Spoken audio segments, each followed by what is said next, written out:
नमस्कार, आप देख रहे हैं यूपी टॉक न्यूज। जैसा कि आप तस्वीरों में देख सकते हैं, बैलगाड़ी पर दो लोग सवार हैं। ये कोई और नहीं, समाज विकास क्रांति पार्टी के राष्ट्रीय अध्यक्ष अशोक सिंह आज अपना नामांकन करने के लिए बैलगाड़ी से पहुंचे। जब इस सवाल पर उनसे सवाल पूछा गया, उन्होंने बताया कि नेता जब बड़े हो जाते हैं तो हवाई जहाज़ से चलने लगते, मैं भी हवाई जहाज़ से चलता हूँ, लेकिन आज मैं समाज विकास क्रांति पार्टी से चुनाव लड़ रहा हूँ और मेरा चुनाव चिन्ह गन्ना है। ऐसे में मैं किसानों के लिए संदेश देना चाहता हूं, इसीलिए मैं आज बैलगाड़ी से नामांकन करने के लिए पहुंचा हूं। वहीं भाजपा, सपा और बसपा के प्रत्याशियों के बारे में जब पूछा गया तो तमाम आरोप लगाते हुए क्या कहा समाज विकास क्रांति पार्टी के प्रत्याशी और राष्ट्रीय अध्यक्ष अशोक कुमार सिंह, आइए सुनाते हैं, जिसको सुनकर आप भी दंग रह जाएंगे।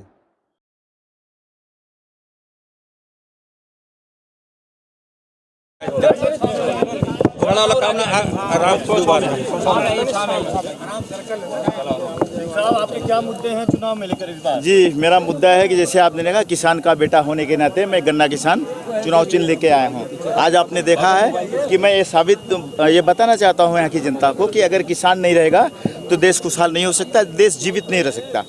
तो लोगों ने किसानों की, मौजूदा सरकार किसानों की अवहेलना की है, उनकी मांगें नहीं पूरी की है। तो उनकी मांगें पूरा करने के लिए मैं मैदान में आया हूँ। 73 लोकसभा से पूरे देश में भी हम कैंडिडेट खड़ी कर रहे हैं, लेकिन मैं समाज विकास क्रांति पार्टी का राष्ट्रीय अध्यक्ष होने के नाते, 73 लोकसभा जौनपुर का कैंडिडेट होने के नाते ये वादा करता हूँ कि इनकी सारी मांगें मैं पूरा करूँगा। किसान का भला होगा, किसान का विकास होगा, किसान के हर समाज का विकास होगा। आपने भाजपा से, तो इसका क्या बेनिफिट्स आपकी तरफ जा रहा है? नहीं, बसपा से क्षत्रिय नेता का मतलब एक बार भाजपा से जो क्षत्रिय नेता है, तो पहले कांग्रेस में घोटाला किया है, उसने घोटालेबाज है। किसान तो छोड़ दो, कोई भी भिखारी भी स्वीकार नहीं करेगा उसको, और वो जैसे आया वैसे महाराष्ट्र वापस चले जाएगा। कभी भी ज़मीन पे काम नहीं किया है, और बीजेपी में भी आया है घोटालाबाज करने के लिए। तो जनता सब समझती है और अस्वीकार कर रही है। आपको टक्कर कौन दे रहा है? मुझे कोई टक्कर नहीं दे रहा है, सब मुझे लड़ रहे हैं मुझसे, ठीक है, सब मुझसे लड़ रहे हैं। अब वक्त बताएगा कि कौन जीतेगा, लेकिन मैं आपको दावे के साथ कह रहा हूँ 75% जनता, यानी पूरा किसान मेरे साथ है और बाकी जनता भी मेरे साथ है। 75% मुझे मेजोरिटी मिल रही है, मैं यहाँ से जीत रहा हूँ। दूसरे स्थान पर कौन रहेगा?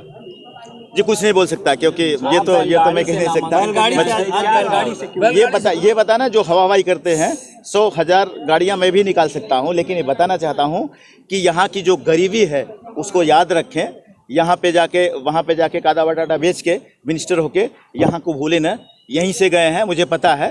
तो वहाँ कादा बटाटा बेच के यहाँ की जनता को भूल गए हैं, कभी भी विकास नहीं किया। होम मिनिस्टर रहते हुए विकास नहीं किया कभी में। आज आए हैं विकास करने के लिए, यानी जौनपुर में भी घोटाला करने के लिए आए हैं, तो हम कभी भी इनको घोटाला नहीं करने देंगे। जब बसपा में आपसे तो बाबू सिंह कुशवाहा जी भी बसपा में थे, आज आपके सामने टक्कर में है, किस नजरिए बाबू सिंह कुशवाहा जी? वो जब बसपा में रहे इसलिए तो निकाले गए बसपा से, आज बसपा में नहीं है। घोटालाबाज किए हैं, पार्टी के साथ किए हैं, सरकार के साथ किए हैं। आप तो उसको, आपको पता होगा, आप पार्टी आई डाल के निकाल दीजिए, लेकिन मुझे पता है कि घोटालेबाज, जिनसे बड़ा घोटालेबाज कोई रहा ही नहीं है। आज जौनपुर में घोटाला करने के लिए आए हैं, तो ये जैसे आए हैं वैसे वापस चले जाएंगे।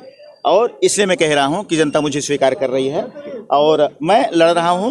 मैं किसान का बेटा होने के नाते गन्ना किसान चुनाव चिन्ह लेके आया हूं, और मैं आपको दावे के साथ कहता हूं हर किसान मेरे साथ है और हर किसान की मजबूरी मैं सॉल्व करूंगा। किसान 60 साल के ऊपर का जो है उसको पेंशन देने का मैं काम करूंगा, उसकी जो खाद मिलती है खेती के लिए 5 बोरी मैं फ्री करने का काम करूंगा किसानों का। जी, बहुत बहुत